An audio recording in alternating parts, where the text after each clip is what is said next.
Olha, antes de mais, muito obrigado. Eu quero-te agradecer a tua presença aqui. Eu sei que o teu tempo está super limitado. Obrigado por teres aceito o meu convite para conversarmos um pouco. Nós estivemos juntos algumas semanas atrás e tomámos um café e eu vou-te dizer o que é que eu sinto daquele nosso encontro. É interessante. Eu sinto que estava numa audição quase. Não, e vou-te explicar porquê. Não, eu é que senti isso. Porque eu disse, bom, eu sei que tu tens muito cuidado em relação àquilo que tu te associas. Tu és uma pessoa que tem... E já vamos falar sobre isso. E eu lembro-me de olhar para ti e ser uma coisa tipo, olhar para ti e ficar com a sensação que tu estavas assim, tipo, mas o que é que tu queres de mim? Uma entrevista sobre quê? Tu queres que eu fale sobre quê? Sim. E quero-te agradecer. Continuo sem saber sobre o que é, mas feliz ano novo, confiei. antes de mais. Feliz ano novo. Vamos pegar aí. E vou assumir, não é? Que nós estamos a fazer isto no início do ano. Tu és uma pessoa que pensa na vida em termos de ciclos, não é? E diz, ok, eu vou aproveitar este ciclo novo que está prestes a começar para me renovar, ou tu pensas nisso? Não estava nada à espera dessa pergunta. Não, eu acho que os ciclos são muito importantes, até porque começa, de alguma maneira, o facto de termos balizas, não é? De sabermos, pronto, o ano acaba ali, o dia acaba aqui, isso ajuda-nos também a perceber como é que nós dividimos as nossas lutas, pronto. E eu acho que isso é importante.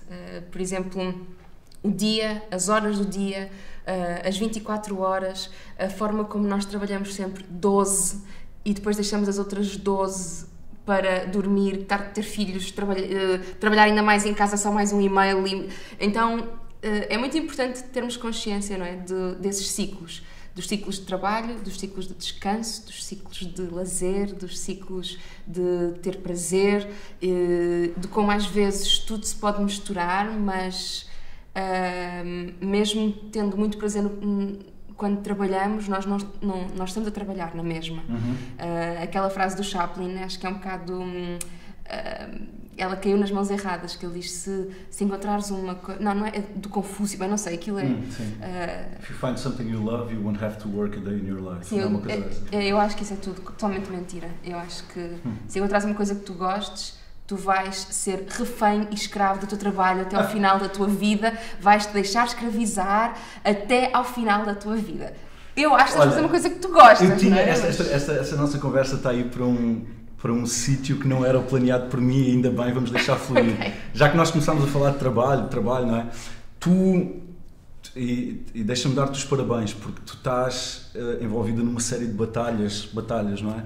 Ou seja, tu tens uma série de projetos a acontecerem. Tu és organizada com o teu tempo, não é? Como é que tu fazes a organização da tua vida? Ou seja, a tua vida requer organização, Sim. não é? A pergunta é mais essa.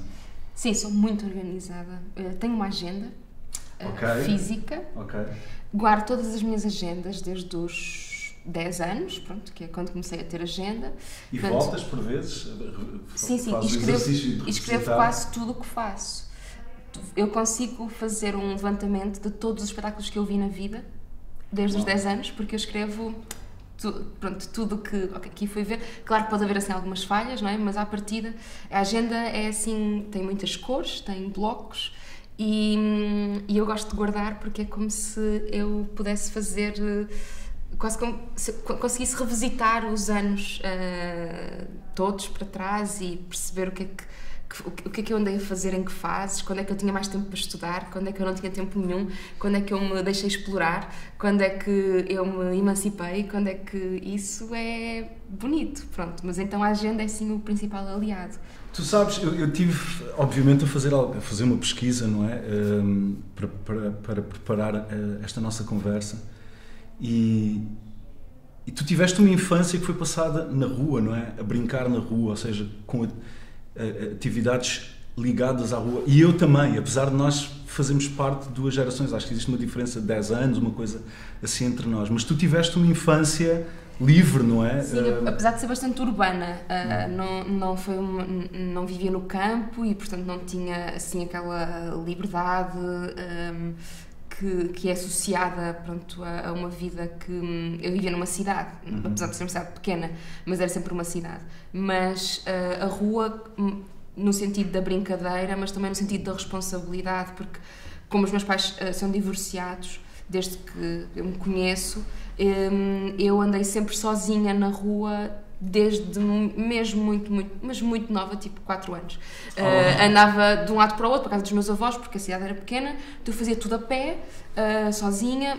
Então a rua está associada de uma maneira pronto, à brincadeira, na rua, como tu referes, mas também há algum sentido de responsabilidade, porque era onde eu me deslocava, onde eu tinha que esperar muitas vezes porque eles não tinham combinado bem e não estava ninguém em casa para me receber, eu ficava à espera na rua, ficava horas tipo, na rua porque a escola fechou e ninguém me foi buscar, então pronto, a rua também é assim um sítio de responsabilidade. Há uns dias atrás eu dei uma entrevista para promover um trabalho que vai ser lançado agora e fizeram uma pergunta que já me fizeram bastantes vezes e eu sinto que não tenho uma resposta à altura da pergunta, não é? Que é tal coisa do quando foi a primeira manifestação, não é? De que tu querias ser uma atriz, no teu caso tu estás a enverdar pela encenação também e pela escrita, não é? Mas tu lembras do momento em que houve uma manifestação ou algo que agora, olhando para trás, tu dizes, bom, se calhar para mim começou ali. Eu escrevia cartas, eu não conseguia falar com os meus pais e escrevia cartas e deixava ao lado da cama deles. Mas para os teus pais? Mas era uma coisa direcionada só aos meus pais. E tu tens essas cartas? Eles provavelmente terão. Eu acho que a minha mãe tem essas. Mas é um espetáculo, isso é super lindo. E eram coisas que estavam ligadas... Eram sentimentos que eu não conseguia realmente expressar, do tipo dizer, eu sinto que tu falaste comigo num tom que me magoou, coisas assim. E eu não conseguia ter a conversa, de dizer, olha mãe, eu não gostei, não. Então escrevia. E eu hoje consigo olhar e dizer assim, ok, eu percebo o porquê da minha vida depois de ter tomado um determinado rumo e a procura de uma voz e algo que me desse, não é, confiança, porque houve muito falta de tudo isso durante muitos anos. Tu consegues, olhando para trás, fazer esse exercício e dizer, se calhar ali foi a minha primeira manifestação de que eu iria ser atriz ou encenadora, não é? Eu acho que depois da tua história, que é tão bonita, não vai ter graça nenhuma a minha. Mas porque de facto não. Eu fui bastante feliz na minha infância porque ela sempre foi muito livre, se calhar até demasiado livre, se calhar quase sem ninguém me dar muita importância, então eu fazia assim, estava mesmo à vontade. E isso, eu acho que o teatro está completamente ligado ao ser humano, não é? É uma forma de tu te expressares e é uma forma, quer dizer, é completamente intrínseco à atividade teatral, ela não tem que ser profissional. E ela faz parte dos jogos mais primários que nós temos na infância, não é? As crianças saudáveis têm que brincar e as crianças saudáveis têm que fazer teatro e elas fazem teatro e brincam ao mesmo tempo. Eu aprendi imenso a ver crianças a brincar. Mas tu continuas a olhar para o trabalho dessa forma, ou seja, através dos olhos da criança que tu já foste porque isso é importantíssimo, o que tu estás a dizer é a parte integral do nosso trabalho, eu sei disso, não é? Mas a determinada altura começamos a levar as coisas a sério, ou há períodos em que levamos as coisas e esquecemos-nos um pouco disso, não é? Dessa visão. Sim, quer dizer, eu gosto muito de trabalhar sobre a memória e claro que as minhas experiências afetivas e aquilo que me foi construindo é a base do meu trabalho, que acaba também por ser um pouco biográfico a certa altura, também como criadora, está sempre lá, acho que é indissociável, não é? Mesmo quando trabalho como atriz numa criação de outro, aquilo que eu parto sempre de um arquivo, que é o meu próprio, não é? O meu próprio arquivo de emoções, de experiências, daquilo que eu vi, e é esse arquivo também emocional que me permite criar um arquivo imagético para eu imaginar aquilo que não vivi, não é? Pronto, e de poder fazer relações, pronto, aí então eu acho que sim. Mas, por outro lado, quando quando as crianças brincam, eu acho que isso é super saudável, então eu não tenho a certeza quando é que começou, porque isso foi sempre muito natural. O estar a fazer teatro na garagem dos avós e obrigar toda a gente a fazer teatro, e daí até ir para o grupo amador e depois estar no grupo de teatro da escola e depois quase não estar para os testes porque tinha 2 grupos de teatro e depois ir para a escola de teatro e depois de repente estou aqui e só faço teatro, quer dizer, eu não sei, acho que nunca houve uma pausa, não é? Foi tipo, exato, quando dei por mim estava a tomar decisões. Foi fundamental para mim o momento em que o meu pai me levou à escola de teatro para eu estudar. Pronto, isso foi assim um momento decisivo, porque eu não sabia. Ou seja, tu foste impulsionada, quando digo impulsionada, neste caso, não é? Foste levada pelo teu pai. Muitas vezes não acontece, não é? Eu acho que não fui impulsionada, porque não? Eu acho que não tinha outra hipótese. Portanto, eu era má em tudo e aquilo foi tipo a última. Tu eras má aluna, tu falas sobre medíocre. Isso. Pronto, porque eu todo o meu o liceu era à volta dos clubes de teatro onde eu andava. Pronto. Eu juro que se eu tivesse que apostar tudo o que eu tenho nesta vida, eu diria que tu tinhas sido uma excelente aluna. Não, eu não era boa aluna, eu só era boa, eu era assim, se os meus professores virem, não é, eles e se lembrarem de mim, eu conseguia quase mentir-lhes, porque as notas que eu tirava, tipo, as notas boas que eu tirava era porque eu podia para fazer trabalhos e eles diziam, ok, e eu apresentava espetáculos. Por exemplo, lembro de fazer um espetáculo sobre o número pi em matemática. Sim. Eu sou péssima em matemática, tirei negativa, mas tirei 4 porque fiz um espetáculo sobre o número pi.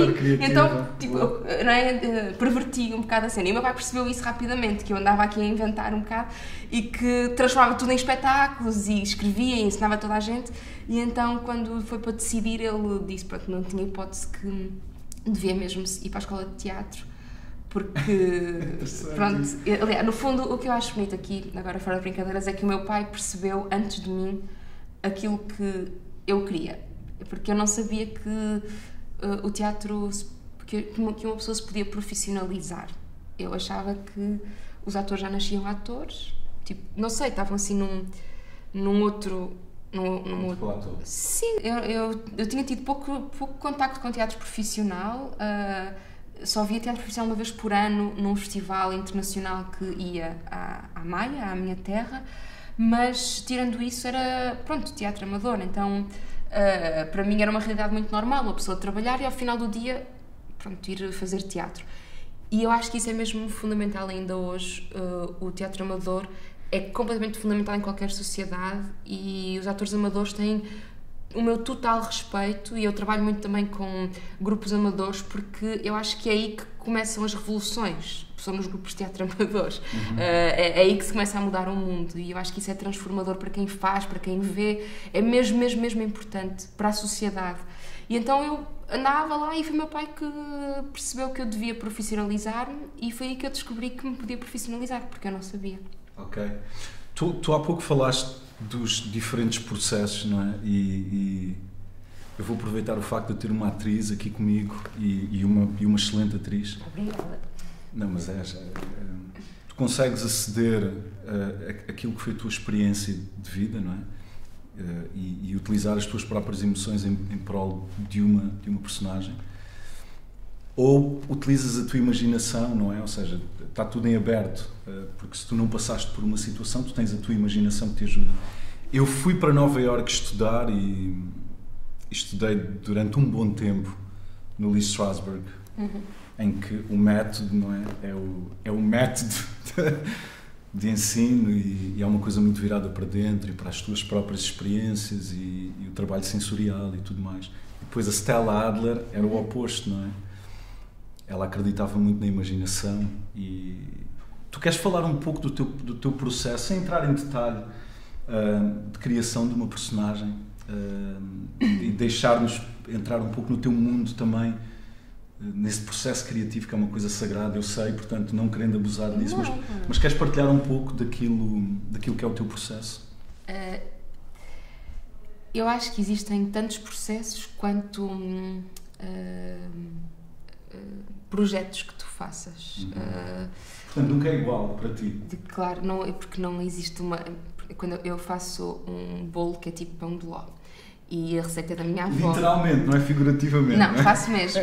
E é dos poucos bolos que eu sei fazer, mas só sei fazer porque tem aquela receita, não é? Pronto. E às vezes corre mal, às vezes corre bem, mas é seguro, pronto, é assim um espaço seguro, não é muito difícil fazer aquele bolo, pronto.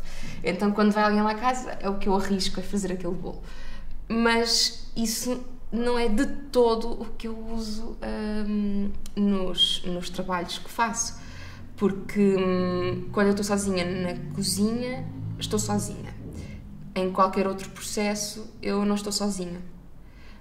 A minha batedeira é sempre a mesma, pronto, o meu forno é o mesmo, e se eu mudo e vou fazer aquele bolo à casa de alguém, ele vai ficar diferente, porque a batedeira e o forno também já são diferentes, claro. Porque a manteiga não era a mesma, porque a farinha não era daquela marca, e então isso vai mudar. Ou porque eu estava com o período, não é? Isso também dizem que influencia, que as mulheres não podem cozinhar com o período. Pronto, e isso... portanto, mesmo o próprio bolo que sigo escrupulosamente de uma receita, ele fica diferente de acordo com os condicionantes. E às vezes até é meio inexplicável porque é que fica. Ora, quando eu trabalho com outras pessoas, eu acho que o enunciado pode parar já aqui. Eu estou a trabalhar com outras pessoas. Claro. Então, mesmo isso que falavas do método de ser virado para dentro, eu acho que é exatamente o contrário. Eu acho que ele deve ser virado para fora. Eu só faço teatro, não é para me ver. Nem é para ser vista, é exatamente no sentido da comunidade, não faz sentido eu querer fazer tem que haver um sentido maior nisso do que eu própria e eu no espetáculo, e olhem como eu faço bem e eu estou bem ou não estou, e de repente eu estou tão virada para dentro que eu não entendo sequer porque é que eu estou a fazer aquilo. Então a primeira coisa eu acho que é virar para fora e perceber quem é que eu tenho, que material é que eu tenho, o que é que nós queremos construir. Muito antes de vir a personagem, ou seja o que for. Porque isso depois acho que é uma discussão super longa, até porque hoje em dia já não há assim tantos trabalhos que se faça em que a personagem é valorizada, essa construção da personagem é tão valorizada. Isso acontece imenso no cinema, em televisão, pronto, porque de facto existem personagens, mas... é natural nós vermos que elas estão próximas dos atores de alguma maneira, e eu não acho que um ator seja melhor por ser muito camaleónico. Acho que ele não tem que ser, não é uma feira de vaidades em que passas a cortina da chuva de estrelas e estás sempre diferente. Acho que não é isso que caracteriza um bom ator ou uma boa personagem. Acho que antes de tudo é o ator entender porque é que está ali, o que é que ele quer dizer com aquilo, e de que maneira é que aquilo vai ajudar a salvar o mundo. E se não for assim, então mais vale arrumar as minhas coisas e ir para casa. E o teatro tem a ver com este encontro, e tem mesmo a ver com pessoas, porque repara, e serei muito breve, o teatro... e teatro mesmo, no sentido, não o teatro como disciplina que depois serve como base para o cinema, o teatro em si, ele foi ameaçado durante centenas de anos. A história do teatro é o teatro a ser ameaçado, de que vai acabar. Quando apareceu o cinema diziam o teatro vai acabar, porque com o cinema já ninguém vai querer teatro. E agora é o cinema que está mesmo a acabar, está pelas ruas da amargura, porque a Netflix é que está mesmo a ameaçar o cinema, e o teatro continua. Quando aparece a ópera, bem, isto agora que temos a ópera com cenários, com atores, o teatro vai morrer, não há dúvida. E o que o teatro faz é, já que a ópera tem cenários tão grandes, ele transforma-se e passa a ser um estúdio, um ator e uma cadeira, tudo negro. Então o teatro arranja formas de sobreviver, e o mundo pode acabar e o teatro vai continuar. Eu acho que é assim das coisas mais certas que existem. E dizem que, mas não, o teatro está ameaçado com as redes sociais e com os telemóveis e é exatamente o contrário. Porquê é que as pessoas vão ao teatro e porquê é que nós fazemos teatro? Tu podes comprar roupa pela internet, as tuas compras podem chegar a casa pela internet, tu podes pagar as tuas contas, tu podes fazer quase tudo sem ver pessoas, não é? Tu quase consegues passar uma vida inteira fechada em casa, ter os serviços e não teres que comunicar. Mas ir ao teatro é quase como o último bastião do encontro humano, em que é preciso alguém que faz e alguém que vê, alguém que está no palco e alguém que te está a ver. Só existe teatro quando alguém te vê. Se eu faço sozinha em casa, eu não estou a fazer teatro, eu estou a fazer um ensaio, estou sozinha. Se ninguém me está a ver, não está a acontecer. Eu preciso de ti para que aquilo que eu faça tenha sentido. E eu acho que isso é o sentido da humanidade, é nós precisarmos do outro, é fazermos uns para os outros, é o último encontro dos seres humanos. Eu acho que é no teatro. Bom, eu ia te perguntar o que é que o teatro significa para ti. Eu acho que... Já está.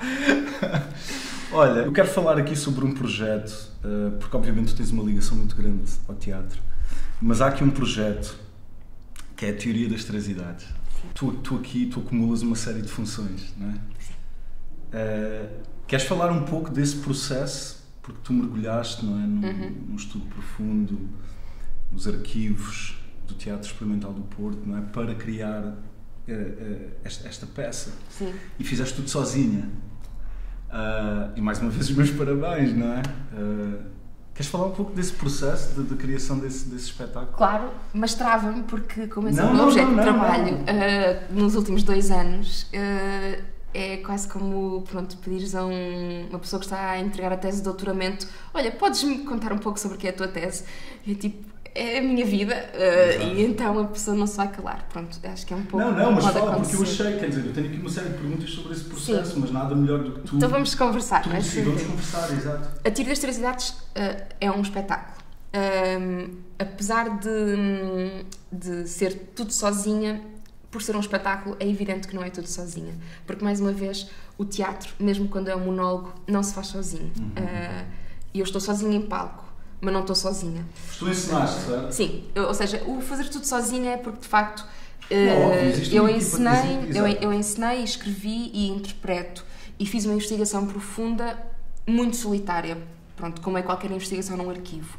É muito solitário e é muito aborrecido de alguma maneira, mas a certa altura começam a aparecer as pessoas da minha equipa, nomeadamente a Patrícia Gonçalves, que fez assistência, e depois o resto da equipa, portanto a Catarina, que faz os figurinos, a Karen, que faz a luz, o Luís, que faz o som, e pouco mais. Portanto, no fundo é uma equipa muito reduzida. Mas então, o espetáculo marca para mim um momento muito importante na minha vida, porque trabalho muitos anos como atriz, a fazer e como, pronto, co-criadora, mas de alguma maneira é esse espetáculo que eu sinto. Eu não tinha grande confiança para me atirar sozinha, para fazer isto tudo, mas acho que a vida me empurrou mesmo para eu fazer sozinha, porque eu não ia fazer sozinha. E de repente, por milhares de circunstâncias, eu tive que fazer sozinha. E então acho que foi uma espécie de uma prova de fogo. Como eu não tinha confiança para isso, de repente, quando dei por mim... E tu dirigiste a ti mesma, não é? Que isso, pronto, isso é o pós, o desenvolvimento escrito e tudo mais, não é? Já é o processo de ensaio. Eu sei o quão difícil é isso, porque eu realizei um filme em que atuei e eu não vou voltar. Eu, pessoalmente, não quero voltar a fazer isso, de me dirigir a mim. Isso é muito giro dizer isso, porque quando eu estava a estrear eu dizia: nunca mais na minha vida vou repetir uma coisa destas. Pronto, já percebi que isto foi um erro tremendo. O espetáculo acaba com uma frase a dizer que foi um erro, pronto, que aquilo, pronto, que não correu bem como eu queria, que sofri muito para fazer aquilo, que não me quero voltar a meter uma coisa daquelas, e de facto, pronto, isso era uma coisa para mim, tipo, nunca mais.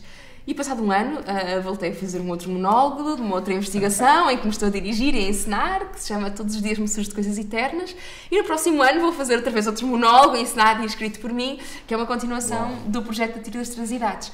Então, e perguntas porquê, não é? Primeiro porque eu sofro imenso a trabalhar, pronto, no geral, e quando trabalho nesse contexto, sozinha, a escrever e a encenar e a partir de uma investigação, sofro ainda mais. Só que é o sofrimento que alimenta o meu trabalho. Então, é um problema, porque eu sou meio viciada nesse sofrimento. E então eu estou... Tu achas que são duas coisas que andam de mãos dadas, que é o processo criativo e o sofrimento? Para mim, completamente. Vamos falar um pouco da ligação que existe entre o sofrimento e o processo criativo. Neste caso, o teu sofrimento e o teu processo criativo. Pronto, não é um sofrimento no sentido de ir buscar memórias tristes que me façam sofrer para alimentar o meu processo. Não, o processo é tão duro que ele por si já é doloroso, não precisa ir buscar nada, aquilo chega e é suficiente. Porque é muito duro e isso... Mas isso também é viciante, é quase como a adrenalina, não é? Que vicia. É um processo de adrenalina, de sofrimento, e tu estás envolvido naquilo, e é isso que acaba por alimentar de alguma maneira.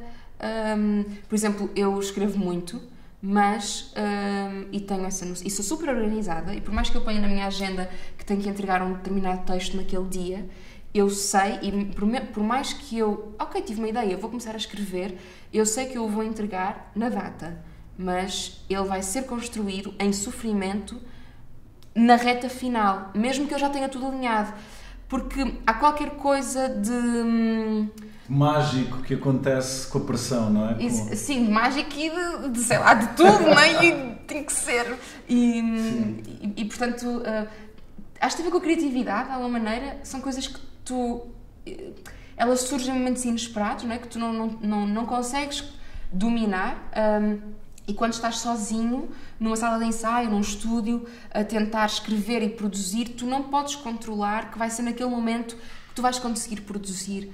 E então isso faz com que tu nunca desligues. E isso causa imenso sofrimento, porque eu posso estar 10 horas sozinha numa sala a tentar escrever, a investigar, a olhar para um palco e pensar, pronto, o que é que eu faço, como é que eu faço, e quando saio não estou satisfeita e continuo, e isto durante 4, 5 meses, 1 ano, em que o meu cérebro não desliga, porque eu sou a única responsável por aquele projeto.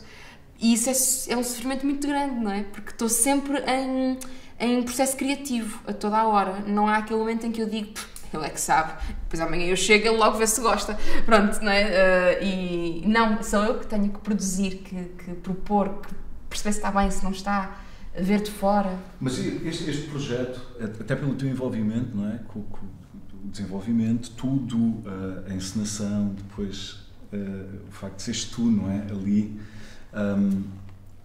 tu estavas receosa da reação, a partir do momento em que tu pegas nisto tudo e começas a mostrar a um público, como é que tu encaraste isso? Ou para ti foi igual a estreares uma peça em que tu és só atriz? Não é igual. É muito diferente. A pressão é muito maior, não é? É muito diferente e não sei se é...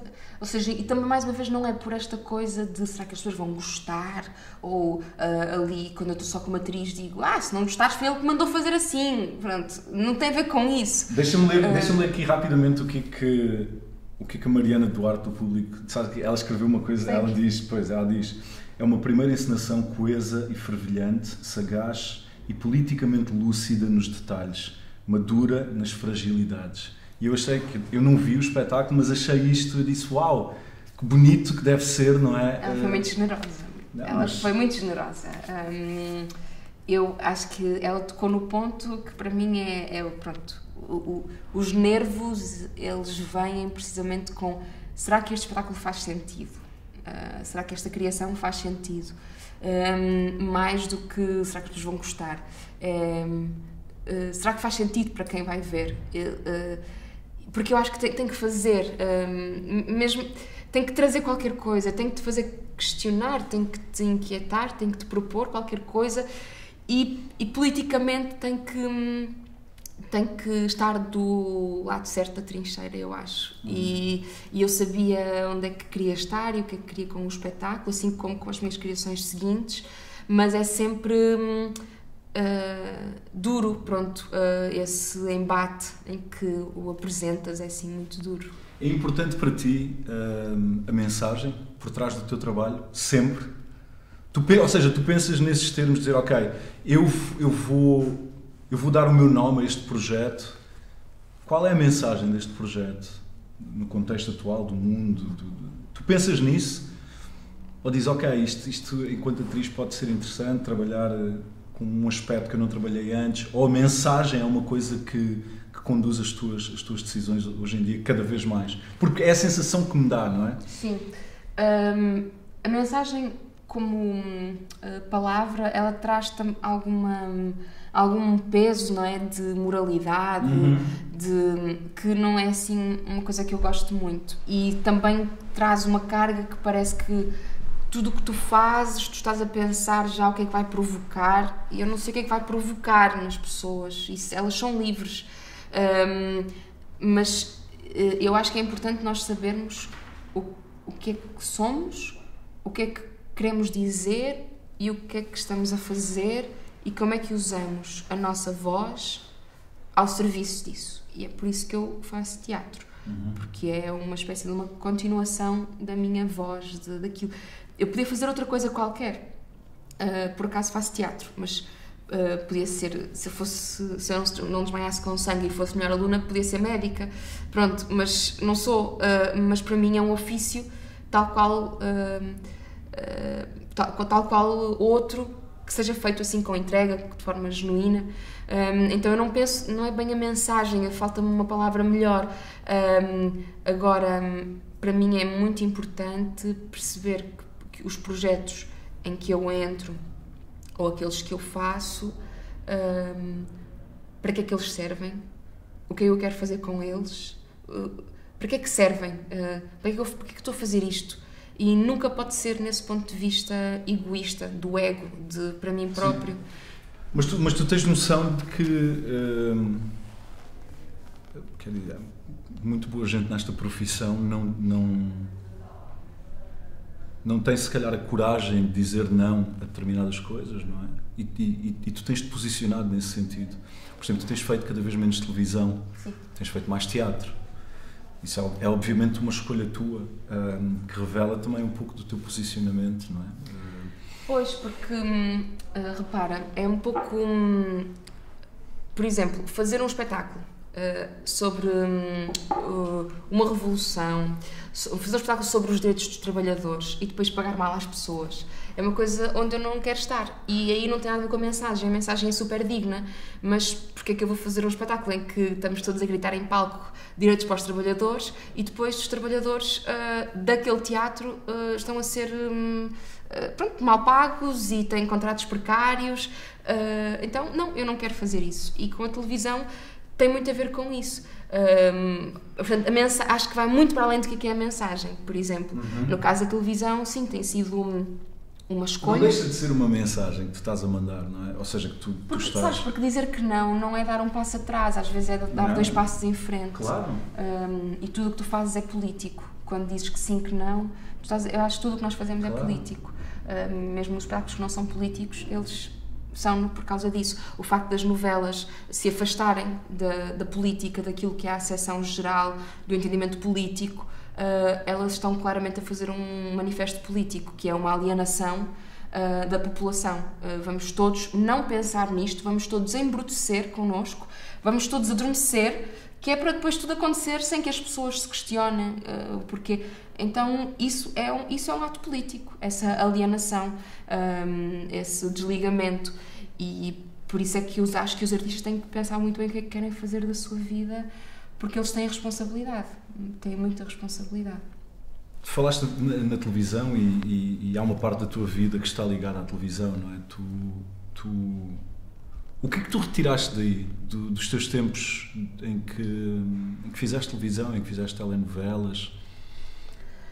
Tu sentiste, por exemplo, as pessoas falam da exposição que as novelas, não é? E Portugal ser um país culturalmente ligado ao consumo de novelas. Tu sentiste isso? Foi algo que te fez confusão? Como é que tu lidaste com isso? Com o facto de tu andares na rua e as pessoas ligarem-te a um personagem? Porque eu acho que, e nós falávamos um pouco sobre isso hoje, eu acho que a partir do momento em que tu fazes uma telenovela há uma identificação, não é, das pessoas com aquele personagem. Como é que tu vês esse período da tua vida? Então, assim, clarificando, eu neste momento não faço porque de facto encontrei um sítio onde sou mesmo plenamente feliz e onde consigo encontrar um respeito e uma forma de trabalho e condições de trabalho que as pessoas, por exemplo, a minha avó, por exemplo, fica muito nervosa porque ela diz: mas tu não recebes muito menos no teatro? E eu disse: sim, recebo muito menos, mas tenho muito melhores condições de trabalho, não sou explorada. Se eu me explorar, sou eu a mim própria porque acumulo coisas, mas não estou numa multinacional que tem lucros brutais e que me paga a mim e aos meus colegas perchistas, câmaras, assistentes de imagem miseravelmente a recibos verdes durante anos. Portanto, sim, estou muito melhor no teatro porque pelo menos tenho outras condições. Tu sentes que o facto de tu dizeres isso tão abertamente, e tu já o falaste em entrevistas e tudo mais, te criou alguns anticorpos aqui, porque tu dizes exatamente aquilo que tu pensas? Não, de resistência da parte de pessoas que estão ligadas à televisão. Não, quer dizer, ou pelo menos nunca recebi nenhuma mensagem de ódio nesse sentido. Mas eu acho que essas pessoas têm perfeitamente noção, até porque elas são as primeiras a também ter mais condições de trabalho. Os produtores nas novelas são os primeiros também a precisar também de sindicalizarem, e deixo aqui o apelo para que todas as pessoas se sindicalizem e se organizem nesse sentido. Mas eu acho que essas pessoas são as primeiras também a reconhecer isso, e não é uma coisa muito nova nem muito revolucionária o que eu estou a dizer. Mas a vida também me tem mostrado que ao contrário do que as pessoas pensam, isto dá algum alento, quando tu dizes o que pensas e quando deixas de ter medo, afinal as coisas não são assim tão difíceis. Tipo, não há mesmo um bicho-papão do outro lado. O Miyakoto tem uma frase que para mim é mesmo importante. Ele diz: há quem tenha medo que o medo acabe. E é mesmo isso. E quando tu deixas de ter medo, de repente o medo surge do outro lado, que é: é melhor ter medo dela, temos um bocado de medo dela. Mas eu não senti que isso me tivesse fechado portas de maneira nenhuma, e por isso fica o meu apelo para que as pessoas digam o que pensam, para que as pessoas sejam verdadeiras com o que elas querem, porque, quer dizer, não vale a pena passar uma vida toda a fazer uma coisa que tu não queres, que tu não gostas, que estás mal com aquilo. Eu acho mesmo que tu tens que ser honesto contigo e com os teus princípios, com os teus valores, e se tu realmente não concordas, deves dizê-lo. Mas também, por exemplo, no meu caso, eu também sou um bocado hipócrita, não é? Porque eu estou a dizer isto e não tenho filhos, não tenho... Então, se perder alguma coisa, estou sozinha. Não tenho essa responsabilidade. Olha, desculpa. E acho isso muito hipócrita da minha parte, não é? Porque isso não é bem assim. Corrijo-me se eu estou errado. Tu, durante um projeto televisivo, que eu acho que deve ter sido um dos teus primeiros projetos televisivos, tu aproveitavas o tempo de espera para ler Dostoiévski, é verdade isso? Sim. Sim. Eu acho isso muito bom, eu acho isso o máximo. Aliás, eu fui para o curso, para a licenciatura de Estudos Clássicos. Ou seja, tu estavas a fazer, na altura, morangos com açúcar, não é? Porque acho ia ler o Crime e Castigo. Ia ler... Faz todo sentido. Eu sei onde é que eu me meti, não é? Crime e Castigo, a trabalhar 12 horas de segunda a sábado, com 16 anos, por isso. Sim, mas eu fui estudar Estudos Clássicos, precisamente porque sentia que tinha demasiado tempo na sala de atores e que estava a começar... Precisava de fazer alguma coisa com o meu tempo, e então fiz um ano inteiro de Estudos Clássicos na Faculdade de Letras de Lisboa, durante uma novela. Pronto, para rentabilizar, não é? Ok. Olha, diz-me uma coisa, agora mudando um pouco e saindo um pouco da esfera de trabalho, tu pensas em questões como a morte? Sim, eu penso na morte todos os dias. Mesmo, acho que penso montes de vezes na morte, na minha e na dos outros. Eu acho que a experiência é finita, para mim, na minha percepção. Eu acredito que quando morremos, transformamos-nos em adubo para a terra, e alimento para as minhocas e para os vermes, e acho que isso é super bonito, porque devolvemos à natureza de alguma maneira, e acho que ficamos por aqui, e isso... Portanto, tu não entretens, não é? A pensar o que é que vai para lá. Não, porque estou muito... Porque assim, se eu penso, se eu morrer amanhã, tipo, o que é que eu deixo? E o orçamento para a cultura continua por batalhar, estás a ver? Então, tipo, eu penso, pronto, podemos morrer, mas temos que deixar aqui alguma coisa melhor. E isso ajuda nas batalhas, porque, pronto, porque acho mesmo que termina aqui. Mas isso dá-me algum alento, porque sinto que não tenho outra oportunidade e temos mesmo que fazer as coisas agora. E por isso é que, às vezes, mas também acho que eu sou um bocado imatura nesse sentido, eu percebo isso, tenho que mudar, mas para já ainda é muito... há assim uma energia qualquer que é, tipo, tem que ser para agora, pronto, direitos iguais tem que ser para ontem, tem que ser tudo para agora. Vamos falar disso, até porque tu és uma pessoa que é... Não deixes para outra vida, não é? Tipo, tem que ser agora. Não, e vamos aproveitar para falar já sobre isso. Tu és uma pessoa que é vocal, não é? Na defesa daquilo que tu acreditas. Nomeadamente movimento LGBT, não é? LGBTI. Mais. Exato. Tu tens dado a tua cara por isso. Porquê que tu achas que é importante tu associares-te a esse movimento e dares a conhecer um pouco do que se passa, não é? Porque tu sabes que tens uma plataforma e tens pessoas que seguem o teu trabalho e tudo mais, e tu utilizas a tua voz de uma forma ativa. Porquê que tu não cruzas os braços e dizes, não, há quem faça isso, há instituições que falam sobre isso, quem tem o problema que o resolve? Porquê que tu decides pôr do lado, não só dessa causa, mas de outras causas, não é? Quer dizer, violência doméstica, tu és uma pessoa que tem falado imenso sobre isso. O porquê de tu achares... Porque sou cidadã e essas instituições são formadas por cidadãos.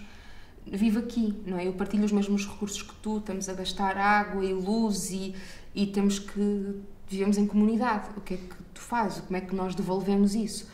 E eu acho que a pergunta é exatamente ao contrário, que é como é que é possível vivermos neste mundo e não estarmos nessa causa? Engajados, sim. Tipo, como é que é possível? Como é que nós podemos dormir sabendo que continua a existir uma carga policial brutal em relação às pessoas negras, por exemplo? Como é que... Morreram 30 mulheres no ano passado, vítimas de violência doméstica. Os números de violência doméstica masculina ainda são muito, muito pequenos em relação à realidade, porque há um estigma muito grande do homem contar que foi e fazer essa denúncia de violência doméstica. Então, como não? Quer dizer, estamos a falar de igualdade, de liberdade, de direitos iguais. Tipo, é tão fundamental que eu não sei como não. Eu acho que a pergunta é mesmo essa, não é porque é que tu é, como é que tu ainda não? E acho mesmo que o poder associativo, e isso, por exemplo, aprendi no Teatro Amador, porque o Teatro Amador não é mais do que um grupo de pessoas associadas para fazer uma coisa. E acho mesmo que esse poder associativo, das pessoas se juntarem e lutarem por alguma coisa, ou trabalharem por alguma coisa, no melhoramento de uma lei, na criação de uma lei que ainda não existe. A política é feita de cidadãos e através de representatividade, e por isso é que é indissociável para mim um cidadão não estar engajado politicamente, porque é a forma que tu tens de te relacionar com o outro, de viver aqui, de partilhar este sítio, e por isso, e em relação aos artistas em particular, eu acho que os artistas e os intelectuais e têm uma responsabilidade. Eu concordo contigo, a criação deste meu pequeno espaço tem muito a ver com isso. Porque eu comecei a pensar, ok, como é que eu me posso posicionar, como é que eu posso ajudar, como é que eu posso contribuir, e nós vivemos uma fase agora meio estranha, não é? Que nós somos bombardeados com tanta informação, e a informação chega-nos de todos os lados, que depois gera-se quase que uma apatia, não é? Em que nós olhamos para as coisas a acontecer e não sabemos... Sim, como voyeur, não é? Exatamente, que é estranhíssimo. E eu, no meu caso, o facto de eu ter criado este pequeno espaço, porque é assim, fala-se muito do déficit de atenção, mas eu acho que o déficit de atenção hoje em dia é de 3 minutos ou de 3 horas. Então é bom aproveitar-se, ou eu decidi aproveitar este pequeno espaço e ter pessoas como tu, pessoas que eu considero interessantes e com uma mensagem forte a dar. É sério, não? Mas é verdade, o que tu acabaste de dizer, eu acho que é altamente relevante, e mais pessoas como tu deveriam fazer isso, mais pessoas na nossa posição, não é, que têm alguma atenção, não é, até por causa do trabalho que nós fazemos, não é, deviam falar mais sobre isso. Portanto, os meus parabéns, eu acho que tu... É muito, mas é mesmo um prolongamento, ou seja, não poderia ser de outra maneira para mim. Eu tenho aquelas plataformas, não é, da internet, tipo o Instagram e o Facebook. As chamadas redes sociais. As chamadas redes sociais. E aquilo é muito assustador, não é? O número de seguidores que tu tens e assim. E só a palavra seguidores, tipo, pessoas que estão a seguir. Tipo, mas estão a seguir para onde? Eu tenho que saber para onde é que vou, porque senão eles estão a seguir para onde? Não é? O Shakespeare diz isso, não há nenhum vento que não sopre a favor de quem não sabe para onde ir. Exatamente. Mas eu não posso olhar para trás e ter 18 mil seguidores e eu estou a ir para onde? A falar do meu esfoliante da cara? Tipo, é para aqui que eu estou a ir? Não é, de certeza. Eu não tenho 18 mil pessoas para falar de um esfoliante da cara. Eu tenho 18 mil pessoas que estão a ouvir o que eu estou a dizer, mas eu tenho que dizer as coisas que têm que ser ditas, não é? E por isso, como é que tu usas esse privilégio? O privilégio de teres um microfone, não é? Das pessoas a ouvir, de repente, não sei há quanto tempo estamos aqui, tipo 45 minutos, e deve haver alguém neste mundo que está, a minha mãe, há 45 minutos a ouvir, não é? Pronto, não sei se mais alguém, mas pelo menos a minha mãe, tipo, eu vou ter que conseguir contaminar, porque acho que é assim que se mudam, é assim que se fazem as revoluções. Nenhuma revolução surgiu de outra maneira que não pessoas a contaminarem-se umas às outras de ideias boas. e de coisas boas, não é? E é assim. E é esse movimento associativo e revolucionário que eu acho que é matéria que devemos ser feitos, não é? Porque é assim que se muda o mundo. Tu és uma pessoa otimista? Não sei responder a isso.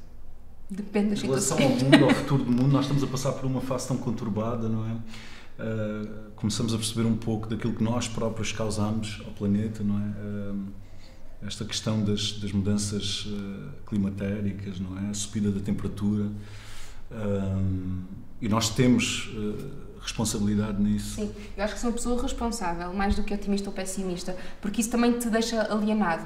Sou sempre pessimista, isto nunca vai mudar, ou não, vai mudar. Mas se tu fores responsável, em vez de ser uma coisa ou outra, tu percebes que comprares uma camisola já é um ato de responsabilidade, que não tem a ver com otimismo ou com pessimismo. Comprar aquela camisola significa, eu preciso disto, eu estou a contribuir para o capitalismo, a que marca é que eu estou a comprar, como é que são as pessoas que trabalham naquela marca, vivem no Bangladesh, comem um prato de arroz por dia, são crianças que fazem ou não, há direitos de trabalho, depois, já tenho camisolas a mais ou não tenho? Se calhar tenho, não preciso.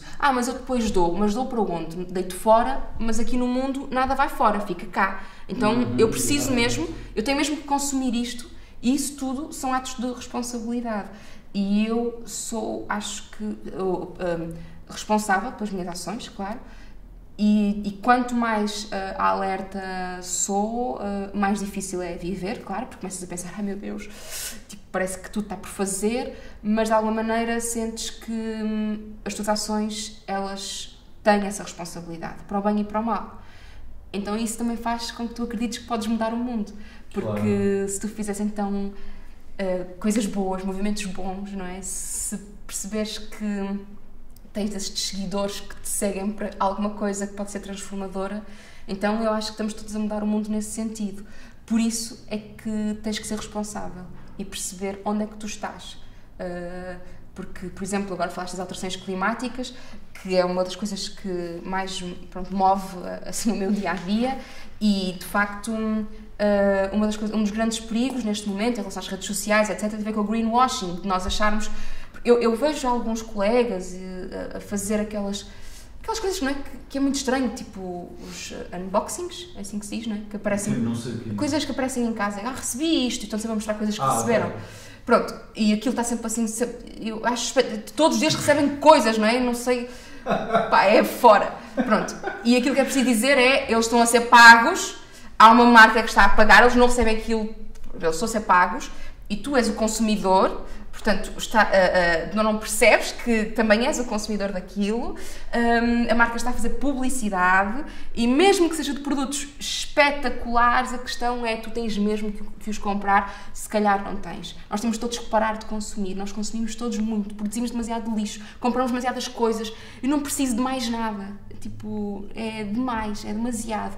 E é importante termos consciência disto, porque estamos sempre a querer mostrar que nós temos que consumir, não é? Consumir.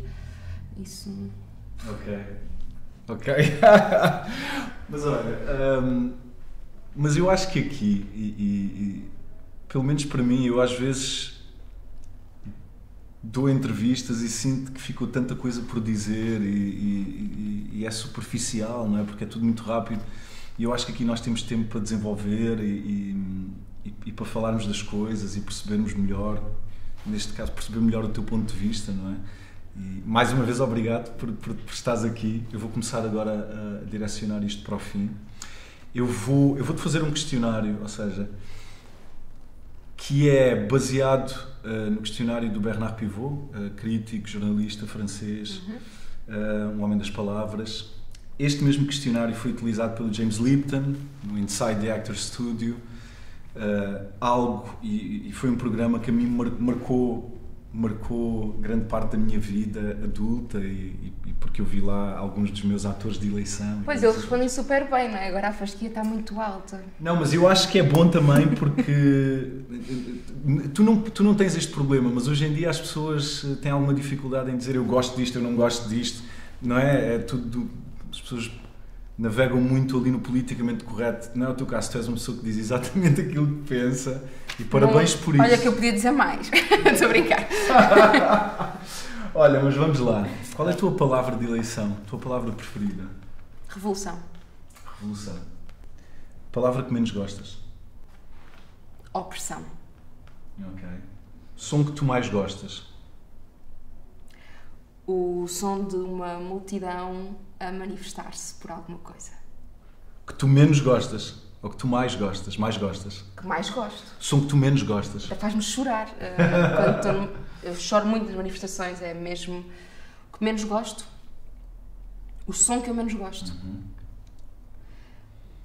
É o som da voz do assédio mascarado de piropo que todas as mulheres ouvem pelo menos uma vez por dia. Que profissão, se tu não tivesse esta, não é? No teu caso, tu não és só uma coisa, tu és várias coisas. Mas que profissão tu gostarias de ter se não tivesses profissão de atriz, de encenadora? Uma outra profissão que tu achas que... Tantas, e tanta Dá um coisa. exemplo de uma. Servir às mesas, trabalhar num restaurante,